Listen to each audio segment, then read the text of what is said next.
তো আজকে নতুন একটা ওয়েব সিরিজ নিয়ে কথা বলবো, যে সিরিজটা আসতে চলেছে। নতুন ওয়েব সিরিজ যেটা পরিচালনা করছেন প্রণবব্রত চট্টোপাধ্যায়, আর এই সিরিজের নাম ভোগ, যেখানে মুখ্য চরিত্রে অভিনয় করবেন অনির্বাণ ভট্টাচার্য। এর আগে তারা একসঙ্গে অভিনয় করেছে, দুজনেই পরিচালক, তবে এই প্রথম একে অপরকে পরিচালনা করতে চলেছে। প্রণবব্রত চট্টোপাধ্যায় পরিচালিত পরবর্তী ওয়েব সিরিজে মুখ্য চরিত্রে অভিনয় করবে অনির্বাণ। সিরিজের নাম ভোগ। হইচইয়ের জন্য এটা প্রস্তুত হচ্ছে, আপনি এটা হইচই দেখতে পাবেন। এর আগে প্রণবব্রত পরিচালিত ওয়েব সিরিজ রিলিজ করা হয়, যার নাম নিখোঁজ ছায়া, যেখানে ভাদুরী মশাকে কেন্দ্র করে সিরিজ এগিয়েছিল। তো ভালো একটা সিরিজ ছিল। আবারও একবার অতি প্রাকৃত ঘটনার প্রেক্ষাপটে সিরিজ পরিচালনা করতে চলেছেন তিনি। অভিক সরকারের লেখা কাহিনী অবলম্বনে তৈরি হচ্ছে এই সিরিজ।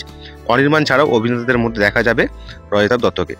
একজন একাকী মানুষের জীবনকে কেন্দ্র রেখেই এগোবে এই কাহিনী। একটি কিউরিওর দোকান থেকে হঠাৎ একটি পিতলের মূর্তি হাতে আসে তার। সেই রহস্যময় মূর্তি ঘিরেই তার জীবন বদলে যেতে থাকে।